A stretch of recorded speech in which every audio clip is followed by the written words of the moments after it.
time is a fascinating element in negotiations, especially when you consider how differently cultures perceive it. In the United States, Germany, and Switzerland, we operate on a polychronic schedule. Here, punctuality is not just a courtesy. It's a cornerstone of professionalism. If you're late to a meeting, it's not just a minor inconvenience. It can be seen as a sign of disrespect. We value efficiency and sticking to schedules, viewing time as a finite resource that needs to be managed carefully. Now, let's contrast that with cultures in Latin America, parts of Africa, and Asia. In these regions, time is often seen as more fluid. Relationships take precedence over strict adherence to schedules. For instance, in Brazil, it's common for meetings to start late, and that's perfectly acceptable.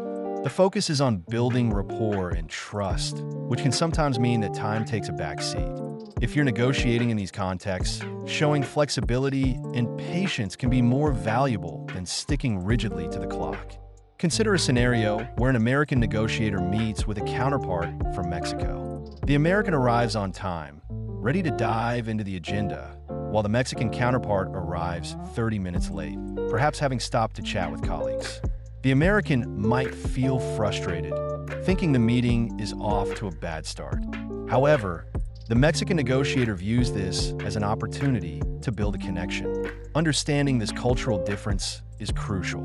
In Asia, particularly in countries like Japan, time is also treated with great respect, but in a different way.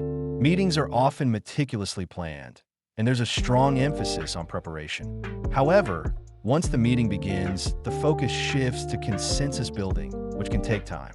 The Japanese might spend a significant amount of time discussing ideas before making a decision, which would be perplexing for someone from a more fast-paced culture.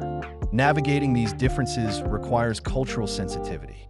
When negotiating internationally, it's essential to adapt your approach.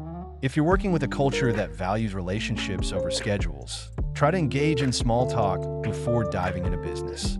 This shows respect for their values and can lead to a more fruitful negotiation. Ultimately, recognizing that time is perceived differently across cultures can make or break a deal. By respecting these diverse norms, we can foster better communication and build stronger business relationships. In the end, it's not just about the clock. It's about understanding the people behind it.